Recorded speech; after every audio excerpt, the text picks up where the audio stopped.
High court and subordinate court. तो जब हम पार्लियामेंट पढ़ रहे थे उस टाइम पे हमने सुप्रीम कोर्ट पढ़ लिया था, और अब हमें high court and subordinate court पढ़ना है। ठीक है। अच्छा ये बताइए, हाई कोर्ट के जजेस की नियुक्ति, उनके जज का अपॉइंटमेंट कौन करता है? हाई कोर्ट के जज का अपॉइंटमेंट कौन करता है? जैसे सुप्रीम कोर्ट के जज का अपॉइंटमेंट प्रेसिडेंट के द्वारा होता है, हालांकि प्रेसिडेंट नहीं ही करते, नहीं के बराबर उनकी कुछ योगदान होता है, जस्ट वो एक तरह का क्या करें, कॉन्स्टिट्यूशनली वो बोल देते हैं प्रेसिडेंट, है ना। रणधीर ने कहा गवर्नर, सूरज ने कहा प्रेसिडेंट। तो सूरज आप सही हो और रणधीर आप गलत हो। आप मेरा फिर से जाकर के सुप्रीम कोर्ट वाला चैप्टर देखो, वहां पर मैंने क्लियर किया है कि हाई कोर्ट और सुप्रीम कोर्ट के जजेस और उनके चीफ जस्टिस की नियुक्ति जो होती है वो प्रेसिडेंट के थ्रू होती है, लेकिन प्रेसिडेंट नहीं करते, कुछ लोग मिल करके करते हैं। वो कुछ लोग कौन मिल करके करते हैं वो मैं पिछली बार भी बताया था, चलिए इस बार भी बता ही दूंगा, दोबारा आपका रिवीजन हो जाए। ठीक है। तो हाई कोर्ट एंड सब ऑर्डिनेट कोर्ट, आज हम इसके बारे में पढ़ेंगे। हाई कोर्ट यानी कि उच्च न्यायालय, सब ऑर्डिनेट कोर्ट यानी कि अधीनस्थ न्यायालय। आजकल मैं हिंदी में चीजें इसलिए नहीं लिखता हूं क्योंकि ग्रुप पे बहुत बच्चे बोलते हैं हिंदी में भी नोट्स दो, और आपको पता है मुझे टीज करने में मजा आता, तो इसलिए मैं हिंदी में बिल्कुल अभी देना बंद कर दूंगा। जब मुझे टाइम मिलेगा तो मैं दे दूंगा यार हिंदी में। कभी किसी को बोला था क्या मैंने कि मैं नोट्स भी प्रोवाइड करवाऊंगा? नहीं बोला था ना। फिर क्यों आप लोग बोलते रहते बार बार नोट्स दो नोट्स दो? हाँ। चलिए, सबसे पहले हम थोड़ा हिस्ट्री जान लेते हैं। इंडियन हाई कोर्ट एक्ट 1861 क्या है?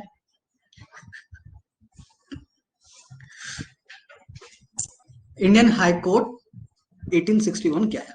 ये एक्चुअली हमने उस वक्त भी इसका डिस्कशन हो चुका था, है ना। हाई कोर्ट स्टेब्लिश किया गया था अंग्रेजों के जमाने में। कहाँ कहाँ पे किया गया था?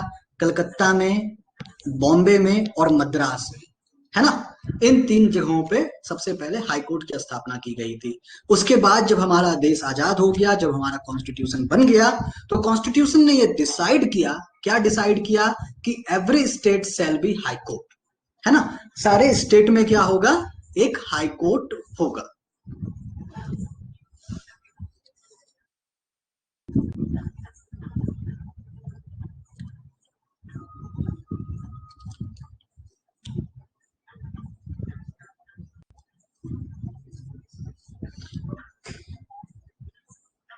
2 मिनट का और ब्रेक दूं? क्यों, रोटी बनाने का है? चलिए, तो कहां था मैं? आ, हाँ, पार्लियामेंट को अथॉरिटी दी गई कि आप चाहें तो क्या कर सकते हैं, आप चाहें तो हर एक स्टेट में हाई कोर्ट बना सकते हैं। लेकिन बाद में फिर ऐसा नहीं हुआ, जिन जिन स्टेट में हाई कोर्ट की जरूरत पड़ी वहां पर बनाया गया, और कहीं कहीं पे ऐसा किया गया कि दो पड़ोसी जो स्टेट हैं, उस दोनों पड़ोसी स्टेट के लिए सिर्फ एक ही हाई कोर्ट बना दिया गया, है ना। जैसे कि पंजाब और हरियाणा के लिए एक ही हाई कोर्ट है ना।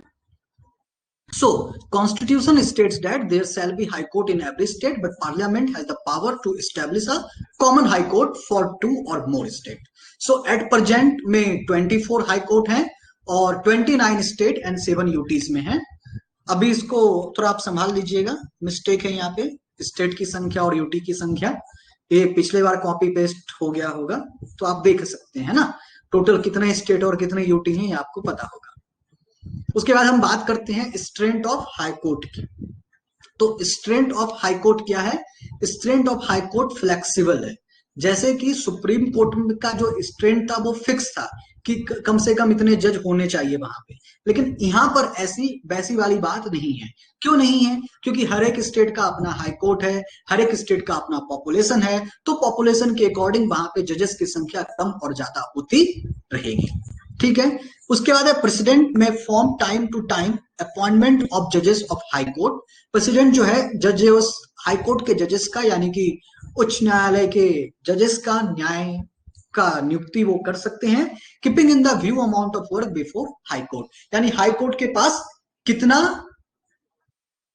काम है, उस काम की आवश्यकता के अनुसार वो जजेस की नियुक्ति कर सकते हैं। अच्छा, उत्तराखंड और यूपी का भी सेम है। ठीक है। निशा, यदि आप नहीं सुन पाई तो रिकॉर्डिंग सुन लीजिएगा। अपॉइंटमेंट ऑफ हाई कोर्ट जजेस। अभी हाई कोर्ट जजेस का अपॉइंटमेंट कैसे होता है, देखिए, तो हाई कोर्ट के जजेस का जो अपॉइंटमेंट का जो इनिशियल है, यानी कि जो प्रक्रिया प्रारंभ करने की जो विधि होती है, वो क्या होता है, वो एक प्रपोजल होता है।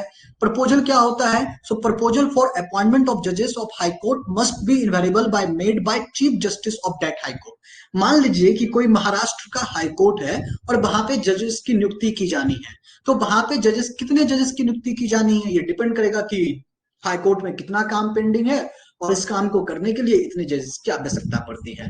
तो फिर वहां का जो चीफ जस्टिस होगा, यानी कि उस हाई कोर्ट का जो चीफ जस्टिस होगा, वो बताएगा जाकर के प्रेसिडेंट को कि हमें इतने जजेस की आवश्यकता है। ठीक है, फिर appointment is made with respect to the recommendation of NJAC. NJAC ये जो वर्ड है, ये पिछले बार भी आया था, है ना। तो अभी ये जो जितने भी नंबर दिए गए हैं हाई कोर्ट के द्वारा, हाई कोर्ट के चीफ जस्टिस के द्वारा, कि हमारे कोर्ट में हमें इतने जजेस की आवश्यकता है, इतने जजेस की वैकेंसी है, ठीक है, तो ये जो नंबर है, ये नंबर किनके पास भेजा जाएगा, ये भेजा जाएगा एनजेएसी के पास। अब एनजेएसी क्या है, थोड़ा हम डिटेल में जान लेते हैं। सो कॉम्पोजिशन ऑफ एनजेएसी, एनजेएसी में टोटल 6 मेंबर्स होते हैं। मेंबर्स आप याद रखिए, ये आपके एग्जाम में पूछा जा सकता है। और जो लोग जुडिशियल सर्विस देना चाह रहे हैं, जिनका एलएलबी वगैरह किसी ने किया है, शायद आपके में से कोई तो हैं, एक दो लोग हैं जो मुझे पहले संपर्क कर चुके हैं। तो कॉम्पोजिशन ऑफ एनजेएसी 6 मेंबर्स, उसमें 6 मेंबर्स होते हैं एनजेएसी में। यानी कि एनजेएसी जो है, ये लोग मिलकर के डिसाइड करते हैं, ये लोग मिलकर के जजेस की नियुक्ति करते हैं। और ये बातें हमने सुप्रीम कोर्ट के टाइम पे क्लियर कर लिया था, कैसे नाम जाता है उनके पास, कैसे लिस्ट जाता है, कैसे पार्लियामेंट भी अपने कुछ जजेस का लिस्ट जारी करती है, ये सारी चीजें जो है उसमें कवर हो गया था। तो अभी एनजेएसी में टोटल कितने मेंबर होते हैं, टोटल 6 मेंबर्स होते हैं। उस 6 मेंबर में से जो पहले जो होते हैं वो कौन होते हैं, चीफ जस्टिस ऑफ इंडिया, जिनको चेयरपर्सन कहा जाता है। और ये एक्स एक्स ऑफिसो होते हैं, यानी कि ये पदेन अधिकारी होते हैं, है ना। यानी कि जो भी चीफ जस्टिस ऑफ इंडिया बनेगा, वो ऑटोमेटिक क्या होगा, एनजेएसी का चेयरपर्सन बन जाएगा। उसके बाद कौन होता है, उसके बाद होता है 2 अदर सीनियर जजेस of supreme court. Supreme court के 2 वरिष्ठ जजेस जो होते हैं, वो भी इनका मेंबर बनते हैं। यानी चीफ जस्टिस के बाद जो और 2 जज जो है, नंबर 2 और नंबर 3 पोजीशन पे, वो भी क्या होते हैं, वो भी एक्स ऑफिसो होते हैं। ये वर्ड भी आप याद रखिएगा, एक्स ऑफिसो यानी कि पदेन। उसके बाद union minister of law and justice, union minister of law and justice जो होते हैं, वो भी एक्स ऑफिसो होते हैं। ये 3 क्या हो गए, एक्स ऑफिसो हो गए। अब इसके बाद और कौन आता है, 2 रिनोट पर्सन, यानी कि नामी गिरामी व्यक्ति होते हैं। One of which would be from SC ST और ओबीसी से, और माइनॉरिटी कम्युनिटी से, और अ वुमेन। तो 2 और नामी गिरामी व्यक्ति आने चाहिए। उसमें से एक कोई ऐसा कोई व्यक्ति होना चाहिए जो एससी एसटी से हो, ओबीसी से हो, माइनॉरिटी से हो, या महिला सदस्य हो। और ऐसे व्यक्तियों को for 3 years not eligible for renomination, ऐसे व्यक्तियों को सिर्फ 3 वर्ष के लिए ही इनका मेंबर बनाया जाता है। और जब इनका 3 वर्षों का कार्यकाल टेन्योर खत्म हो जाता है, तो इनको रीनॉमिनेट नहीं किया जा सकता है। उसके बाद चीफ जस्टिस, ठीक है। अभी ये जो व्यक्ति हैं, ये जो 2 व्यक्ति हैं, इनको कौन लाएगा, इनको इस मेंबर में कौन डालेगा, तो इनको कौन डालेगा, chief justice of India, prime minister of India, leader of opposition of Lok Sabha, है ना। और जहां पे where there is no such leader of opposition, जैसे कि अभी करंट लोकसभा आप देख रहे हैं, वहां पे कोई भी ओपोजिशन के लीडर नहीं है, then leader of single largest opposition party in Lok Sabha. चीजें समझ में आ गया। टोटल 6 मेंबर होते हैं, एक ये हो गए, एक ये हो गए, 2 सॉरी एक ये हो गए और 2 ये हो गए, मतलब 3, ये हो गए 4, और बचे हुए 2। इन 2 मेंबर की नियुक्ति कौन करेगा, ये 2 मेंबर की नियुक्ति ये 3 लोग मिलकर के करेंगे। क्लियर। तो इस तरह से कॉम्पोजिशन ऑफ एनजेएसी की गठन हो गई। मतलब इसमें कोर्ट के लोग भी हैं, यानी कि सुप्रीम कोर्ट के भी लोग हैं, और गवर्नमेंट के भी लोग हैं, और उसके साथ साथ ओपोजिशन पार्टी के भी लोग हैं। तो सभी मिलाकर के, कुल मिलाकर के सभी लोग हैं। एक्स ऑफिसो का मतलब होता है कि वो पदेन होते हैं, यानी उनको हटाया नहीं जा सकता है। मान लीजिए कि अभी ए व्यक्ति जो है, किसी व्यक्ति का नाम ए है, वो चीफ जस्टिस ऑफ इंडिया है, और वो रिटायर हो गए, रिटायर होकर के कोई दूसरा व्यक्ति आया, तो वो दूसरा व्यक्ति जो होगा, वो ऑटोमेटिक वो चेयरपर्सन बना रहेगा।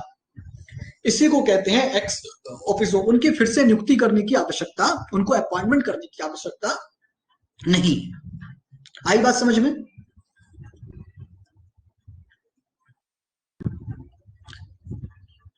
अब आ जाते हैं टेन्योर ऑफ हाई कोर्ट जजेस के बारे में। देखिए, टेन्योर के बारे में कॉन्स्टिट्यूशन में कुछ ऐसी बातें लिखी हुई नहीं है कि मतलब किस एज के व्यक्ति को हाई कोर्ट का जज बना देना चाहिए। सिर्फ इतना बातें लिखा हुआ है कि यदि कोई व्यक्ति जज बन जाता है तो वो 62 साल में 62 ईयर्स में रिटायर हो जाएगा। और any dispute regarding the age of जज of high court is decided by president in constitution with chief justice of India. अभी इनकी नियुक्ति हो गई तो इनको रिमूवल यानी इनको हटाया कैसे जा सकता है? So removal of high court, तो हाई कोर्ट जजेस can be resign by written to president. यानी जब भी हाई कोर्ट के जज ने प्रेसिडेंट को अपना रेजिग्नेशन दे दिया तो वो अपने पद को त्याग सकते हैं, लेकिन by same removal process in case of supreme court जज। सुप्रीम कोर्ट जज का जो रिमूवल प्रोसेस है कि पार्लियामेंट में बिल लाया जाता है, उस बिल पे यदि वो बिल लोकसभा में लाया गया है तो कम से कम 100 मेंबर, राज्यसभा में लाया गया तो कम से कम 50 मेंबर का पहले सिग्नेचर होना चाहिए, उसके बाद उनको पद से हटाया जा सकता है। हाई कोर्ट के जज के लिए भी सेम चीजें हैं। उसके बाद ओथ यानी कि शपथ। तो हाई कोर्ट के जो जज रहेंगे वो किनके सामने शपथ लेंगे, किनके सामने ओथ लेंगे? वो लेंगे गवर्नर के सामने, यानी कि स्टेट के जो गवर्नर है उनके सामने लेंगे। यदि गवर्नर वहां पे नहीं है, गवर्नमेंट बीमार है, एब्सेंट है, विदेश यात्रा पे हैं, अपने बच्चे के शादी में गए हुए हैं, तो प्रेसिडेंट किसी एक व्यक्ति का नाम नॉमिनेट कर देंगे कि भाई आप जाकर के उनको शपथ दिलवा दो, तो वो शपथ दिलवा देंगे। उसके बाद आ जाता है क्वालिफिकेशन फॉर हाई कोर्ट जजेस। हाई कोर्ट के जज बनने के लिए क्या क्वालिफिकेशन होनी चाहिए? तो पहला है must be citizen of India, Bharat के नागरिक होने चाहिए, और उसके पास judicial office in territory of India for at least 10 years, यानी कि 10 साल तक वो किसी न्यायिक व्यवस्था में रहें, और वो हाई कोर्ट में कम से कम क्या रहें? एडवोकेट रहें कम से कम 10 साल तक। ये सारी चीजें आप एक बार पढ़ लीजिएगा, रट्टा मार लीजिएगा, qualification of high court, qualification of supreme court जजेस, क्लियर हो जाएगा।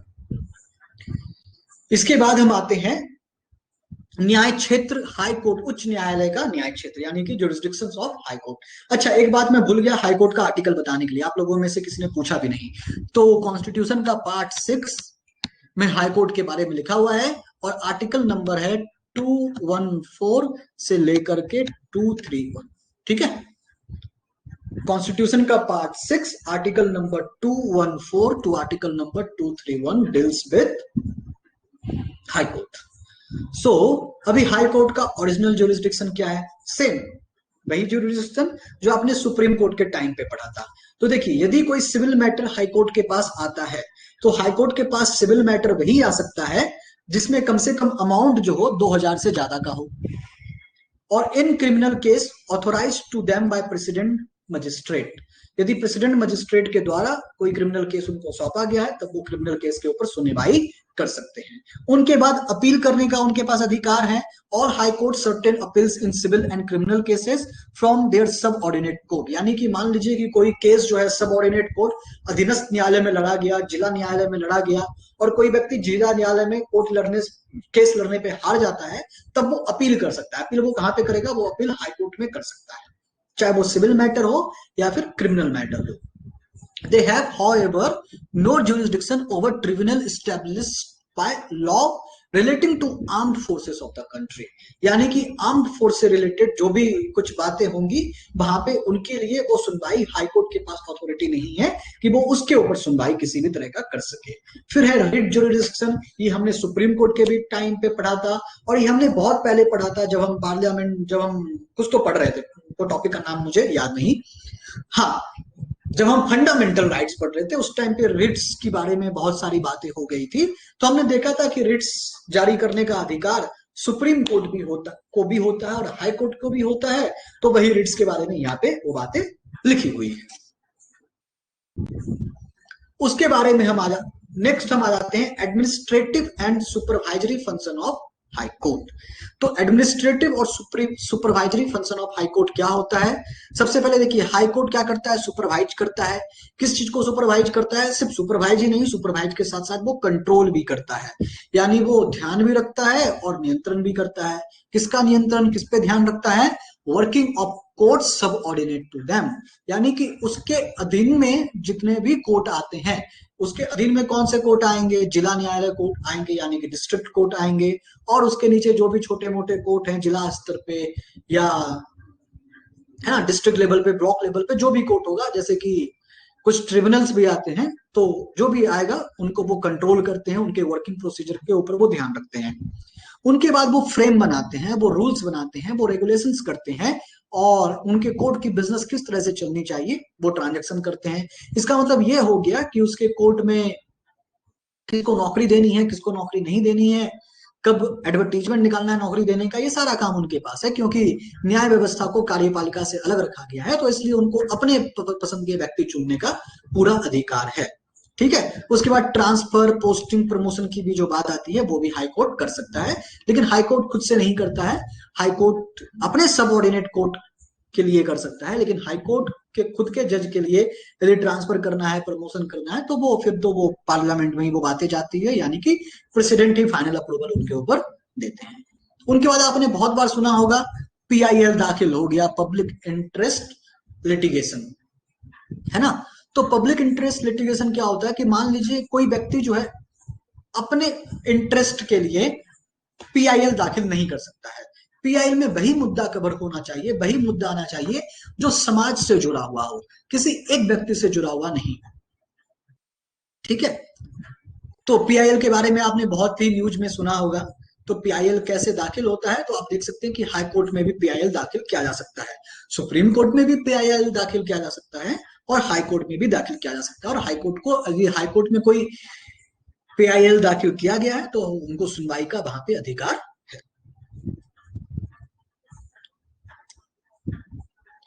अब इसके बाद हम आ जाते हैं सबऑर्डिनेट कोर्ट के बारे में। तो देखिए सबऑर्डिनेट कोर्ट को भी कॉन्स्टिट्यूशन के पार्ट 6 में रखा गया है, और आर्टिकल नंबर 233 से लेकर के 237 तक सब ऑर्डिनेट कोर्ट के बारे में बताया गया है। सब ऑर्डिनेट कोर्ट के जो जज होते हैं, है ना, जैसे सब ऑर्डिनेट कोर्ट यानी एक तरह से आप मान लीजिए सब ऑर्डिनेट कोर्ट में देखिए डिस्ट्रिक्ट कोर्ट को सब ऑर्डिनेट कोर्ट कहते हैं। सिविल केसेस कहाँ पे सुनवाई होती है, डिस्ट्रिक्ट जज के थ्रू। क्रिमिनल केसेस किन के थ्रू सुनवाई होती है, सेशन जज, जिनको आप सेशन कोर्ट कहते हैं। और इनको अपॉइंट कौन करता है, अपॉइंटेड बाय गवर्नर, यानी इन सारे जजेस की नियुक्ति कौन करते हैं, गवर्नर नियुक्त करते हैं। गवर्नर खुद से नियुक्त करते हैं क्या, नहीं, कंसल्ट करते हैं, किनसे कंसल्ट करते हैं, chief justice of high court से, यानी हाई कोर्ट के चीफ जस्टिस से कंसल्ट करके गवर्नर जो है सब ऑर्डिनेट कोर्ट के जज की नियुक्ति करते हैं। वहां पे चीफ जस्टिस वाला कॉन्सेप्ट नहीं है, वहां पे सिर्फ जज होते हैं। ठीक है, और आर्टिकल नंबर 233 से लेकर के 237 में इसके बारे में बताया गया है। वैसे ये तो मुझे होमवर्क देना चाहिए आप लोगों को सुप्रीम कोर्ट और हाई कोर्ट कवर करने के बाद, कि सब ऑर्डिनेट कोर्ट आप खुद से भी पढ़ सकते हैं। उसके बाद बात आ जाती है लोक अदालत का। तो आपने लोक अदालत का कभी नाम सुना होगा, यदि आप लोग पोस्टपेड मोबाइल यूज करते हैं, कभी आपने मोबाइल बिल पे नहीं किया है, मोबाइल बिल बहुत ही गिरा दिया है, सिम कार्ड बंद करके आप भाग गए हैं, और आपको लगता है कि अरे आप तो कंपनी का पैसा डुबा दिए, तो देखिए कभी कभी आपके घर में नोटिस आ जाता होगा लोक अदालत का, है ना। तो ऐसा इसलिए मैं बता रहा हूँ क्योंकि मैंने बचपन में किया था, जब मैं फर्स्ट सेकंड ईयर में था ना, तब मैं भी पोस्टपेड मोबाइल यूज करता था, और उसका बिल उस टाइम पे कुछ 1500-1800 रुपए हो गया था। तो मुझे लगा था बिल पे करने से अच्छा है कि मोबाइल का सिम ही बंद कर दो। मैं सिम बंद कर दिया, तो 2-3 महीने के बाद मेरे पास कोर्ट का नोटिस आ गया, वो लोक अदालत का नोटिस होता है। लोक अदालत में, यानी इसको कहते हैं पीपल्स कोर्ट, वहां पे सिर्फ सुनवाई होती है, और लोक अदालत के जो भी जज होते हैं उस जज को सजा देने का प्रावधान नहीं होता है। जैसे हाई कोर्ट हो गया, सब ऑर्डिनेट कोर्ट हो गया, या सुप्रीम कोर्ट हो गया, वहां पे सुनवाई होती है, और सुनवाई होने के बाद जज जो है आपको सजा भी देते हैं। लेकिन लोक अदालत में सजा नहीं देते। लोक अदालत जो है एक तरह का, क्या कहते हैं उसको, मतलब दो लोगों के बीच में समझौता करवा देता है कि हाँ भाई कितना बिल हुआ, 1500 बिल हुआ, अच्छा नहीं भर सकते, 1400 रुपए भर दो, जाने दो। इस तरह से बातें वहां पे चलती हैं। तो लोक अदालत में समझौता होता है, कॉम्प्रोमाइज, या वहां पे कॉम्प्रोमाइज की जाती है, तो उसको कहते हैं लोक अदालत। बाकी चीजें वहां पे मैंने कुछ कुछ चीजें आप लिख दी है, आप ये सारी चीजें पढ़ सकते हैं।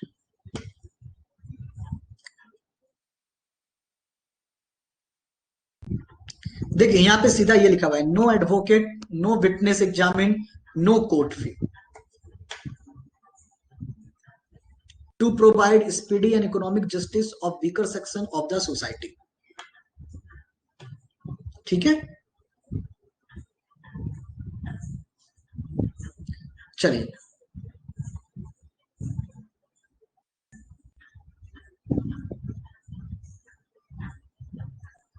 अच्छा, लास्ट टॉपिक में हमने ये नहीं पढ़ा था ना शायद, क्या बोलते हैं, मैंने क्वेश्चन आपको नहीं करवाया था, क्वेश्चन था उसमें रेवेन्यू कोड, है ना। रेवेन्यू कोड के भी बारे में जान लेते हैं। देखिए, भारत एक कृषि प्रधान देश है ना, ये सबको पता होगा। तो कृषि प्रधान देश होने के कारण यहाँ पे जमीनी विवाद काफी ज्यादा होते हैं। तो जमीनी विवाद जब काफी ज्यादा होते हैं तो हर एक जमीनी विवाद को कोर्ट में लाया जाए, यानी कि डिस्ट्रिक्ट कोर्ट में लाया जाए या फिर हाई कोर्ट में लाया जाए। तो इससे क्या होगा कि कोर्ट का जो वर्किंग प्रोसीजर रहेगा वो काफी स्लो हो जाएगा, क्योंकि यहाँ पे हर दिन कोई ना कोई लैंड से रिलेटेड केस आ ही जाता है। तो इसके लिए एक अलग सा कोर्ट ही बना दिया गया, उस कोर्ट का नाम दे दिया गया रेवेन्यू कोर्ट, यानी कि उसमें land revenue important source of economic for government, important source of income for government. Land revenue काफी इंपॉर्टेंट सोर्स ऑफ गवर्नमेंट का है, क्योंकि यहाँ पे और राज्य सरकार के लिए तो काफी ज्यादा है ना, क्योंकि कृषि प्रधान देश होने के कारण कृषि होती है तो उनसे इनकम तो मिलता ही है। हाँ, हालांकि एग्रीकल्चर का जो परसेंटेज है जीडीपी में सबसे कम ही है, सर्विस का सबसे ज्यादा है, इंडस्ट्री का सेकंड में और थर्ड में एग्रीकल्चर का है। तो since India is an agriculture country, आप कह सकते हैं यहाँ पे डिस्प्यूट ज्यादा होता है। सो अभी इसका कैसे होता है, देखिए अभी इस पे थोड़ा आप गौर फरमाइएगा कि each district has separate court for its land revenue system. हर एक डिस्ट्रिक्ट के पास अपना एक सेपरेट कोर्ट होता है।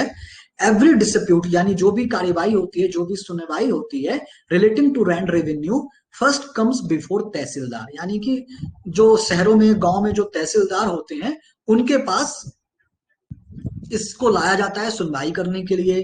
फिर तहसीलदार इसके ऊपर सुनवाई करता है, तहसीलदार कुछ निर्णय देता है। उस निर्णय से यदि वो खुश नहीं होते हैं व्यक्ति, तब वो कहाँ पे अपील कर सकते हैं, वो अपील कर सकते हैं, यानी तहसीलदार के डिसीजन को वो कहाँ पे अपील कर सकते हैं, वो अपील कर सकते हैं डिप्टी कमिश्नर या फिर डिस्ट्रिक्ट कलेक्टर के कोर्ट में, है ना।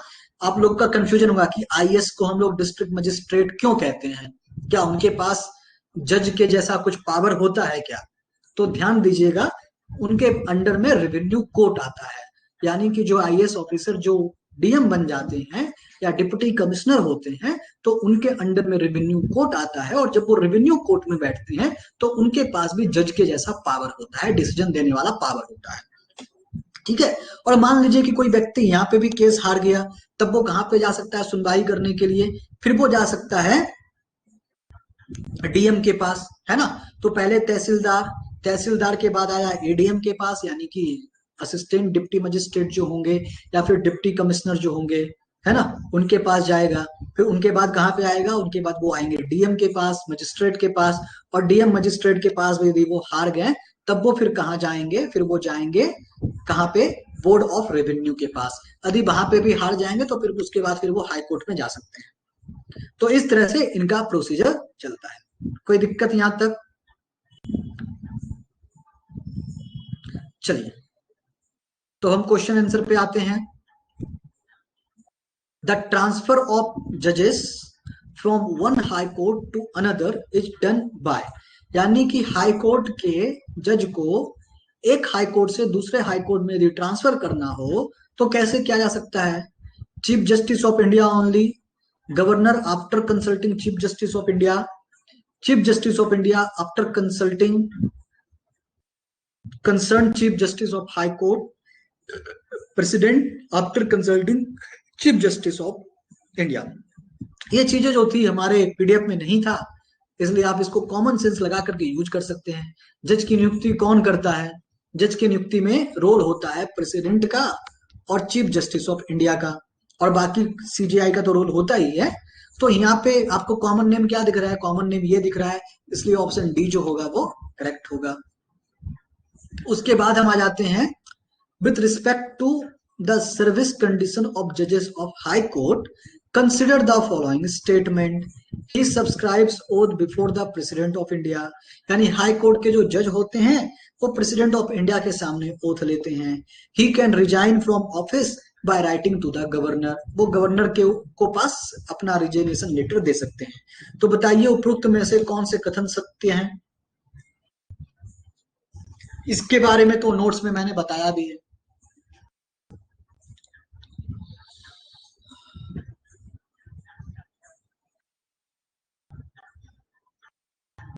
क्या होगा इसका आंसर? सी। पहला स्टेटमेंट सही है गलत है, पहले कौन बताओ, पहला स्टेटमेंट सही है या गलत है?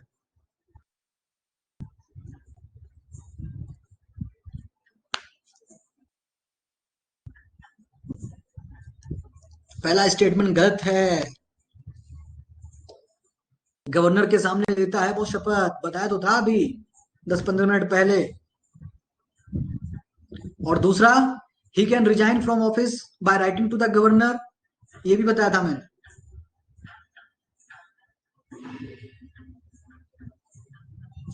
बताया था क्या?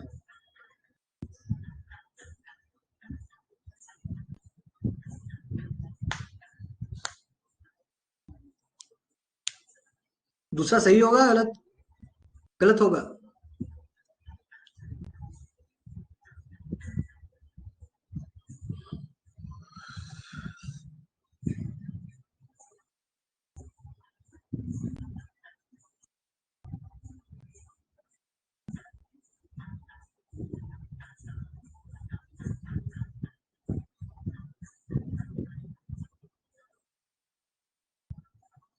गवर्नर के सामने जो है वो ओथ लेते हैं, लेकिन अपना रेजिग्नेशन लेटर वो गवर्नर को नहीं सौंपते, क्योंकि उनको गवर्नर तो अपॉइंट किया ही नहीं है, उनको प्रेसिडेंट ने अपॉइंट किया है, इसलिए वो अपना रेजिग्नेशन प्रेसिडेंट को सौंपेंगे। इसलिए ये स्टेटमेंट जो है वो गलत होगा। ठीक है, और हाँ, ये भी गलत होगा क्योंकि प्रेसिडेंट यहाँ पे लिखा है, दोनों स्टेटमेंट गलत होगा। So which of the statement given below is are correct? Neither one nor two. दोनों गलत है सूरज, दोनों गलत।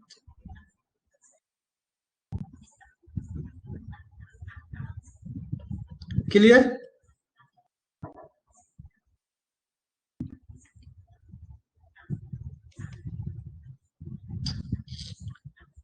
तो चलिए मिलते हैं कल।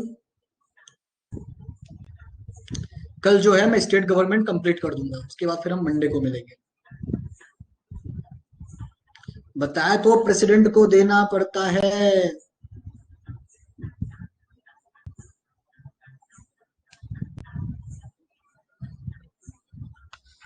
सो अपना यूनिट 5 भी कंप्लीट हो जाएगा। आज कितना, 21 तारीख हो गया है ना, 25 को हमारा 2 महीना कंप्लीट हो जाएगा। 3 महीने का मैंने बता के रखा था आप लोगों को कि 3 महीने में अपना ये कंप्लीट होने वाला है। कोई दिक्कत नहीं, हो जाएगा कंप्लीट, बड़े बड़े चैप्टर तो सारे फिनिश ही हो चुके हैं, है ना। नेक्स्ट वीक में फिर लोकल बॉडीज भी कवर हो जाएगा, यानी लोकल जो भी है, नगर पालिका, नगर पंचायत, ये सारी चीजें कवर हो जाएगी।